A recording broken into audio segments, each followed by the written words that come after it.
আমি অনেক সময় শয়তানের ধোকায় পড়ে আল্লাহকে নিয়ে খুব বেশি চিন্তা হয়, এবং প্রিয় নবীজির হাদিস শোনার পরও নবীজিকে নিয়েও শয়তান মাঝে মধ্যে বাজে চিন্তা ঢুকিয়ে দেয়। এতে কি আমার ঈমান চলে গেছে? এগুলো মনের মধ্যে আসার কারণে আমি মনে করেছিলাম আমার ঈমান নষ্ট হয়ে গেছে। তারপর আমি নিজে নিজে আবার কালিমা পড়েছি। এতে কি আমি ঠিক করেছি? দয়া করে একটু বলবেন।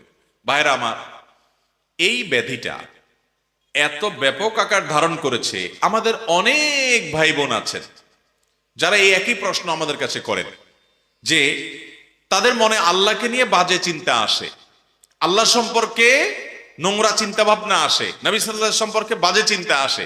আপনি চিন্তা করুন তো, এই রোগটা যার মধ্যে আসে, এই আশাটা সেই লোকটাকে যদি অস্থির করে দেয়, তাহলে বুঝতে হবে এই লোকটা আসলে ঈমানদার, তার পেরেশান হওয়ার কোনো কারণ নেই। ঠিক এই একই প্রশ্ন নবী করিম সাল্লাল্লাহু আলাইহি ওয়াসাল্লামকে করা হয়েছিল। একজন সাহাবী বলেছেন, ইয়া রাসূলুল্লাহ, আল্লাহ সম্পর্কে আমার মধ্যে বাজে চিন্তা আসে, যখন আল্লাহ সম্পর্কে বাজে চিন্তা আসে আমি পেরেশান হয়ে যাই, অস্থির হয়ে যাই যে কেন আমার মনে এটা আসছে। নবী করিম সাল্লাল্লাহু আলাইহি ওয়াসাল্লাম বলেছেন, যাকা নাফসুল ঈমান, তোমার মনে আল্লাহ সম্পর্কে বাজে চিন্তা আসছে, আসার পরে তোমার মনটা অস্থির হয়ে গেছে, এটাই তো তোমার ভিতরে ঈমান থাকার দলিল।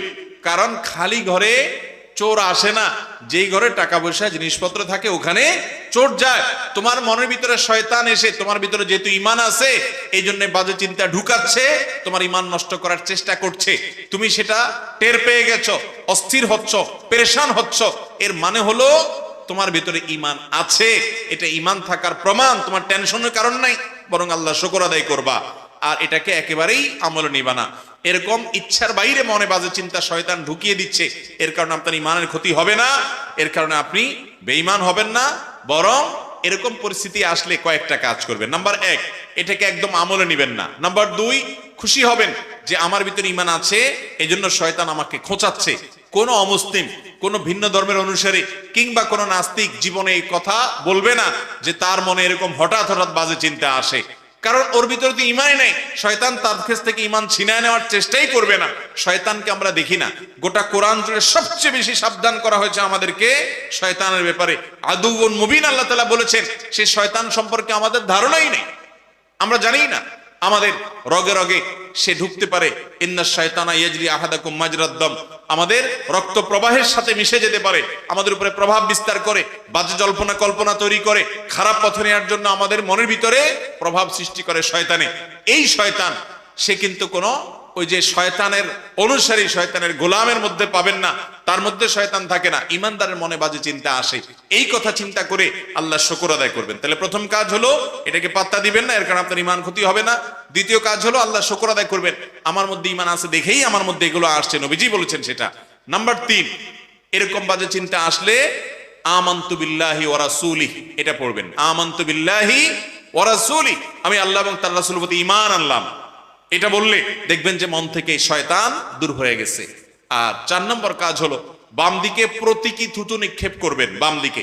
কারণ এ জাতীয় শয়তান মনের ভিতর যে ওয়াসওয়াসা দেয়, এটা সাধারণত বাম পাশ থেকে অ্যাটাক করে, আক্রমণ করে। এবং কিছু শয়তানি আছে মানুষের মনের ভিতরে বাজে চিন্তা ঢুকায়। এই জাতীয় শয়তান থেকে পানা চাওয়ার জন্য বাম দিকে থুতু থুতু করে এরকম 3 বার ফেলবেন, থুতু ফেলবেন না, জাস্ট প্রতীকী থুতু।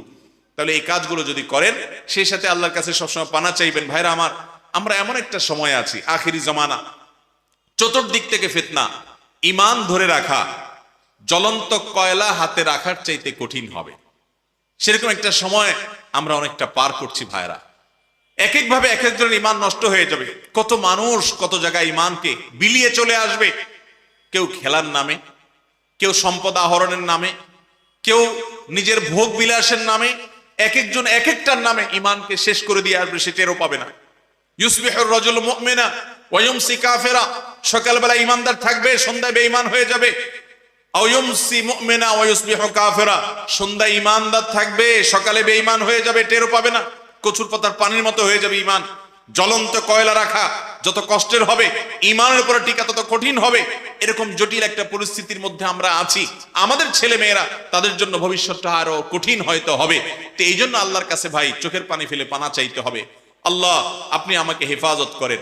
একটি দোয়া নামাজের শেষ বৈঠকে সবসময় পড়বেন ভাই। নবী করিম সাল্লাল্লাহু আলাইহি সাল্লাম পড়তেন খুব গুরুত্বের সাথে। দোয়ায়ে মাসুরার জায়গায় আল্লাহুম্মা ইন্নী যালামতু নাফসি যুলমান কাসীরা যেটা আমরা পড়ি, এটাও হাদিসে আছে। এটার জায়গায় মাঝে মধ্যে ওই দোয়াটাও পড়বেন, এটার জায়গায় ওইটা পড়বেন মাঝে মধ্যে।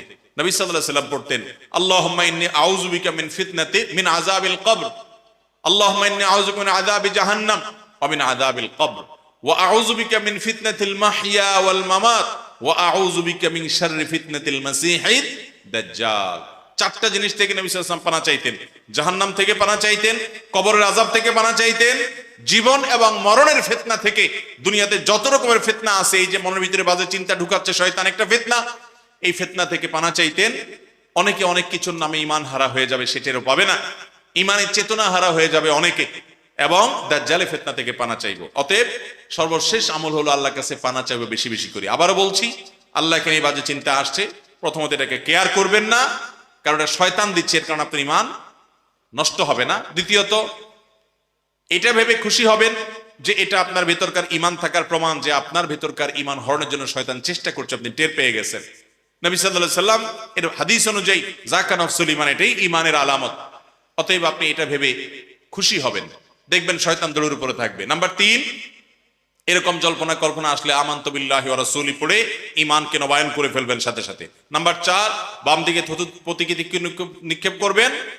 আর 5 নম্বর হলো আল্লাহর কাছে পানা চাইবেন। আল্লাহ তাআলা আমাদেরকে আখিরি জামানার বহুবিধ ফিতনা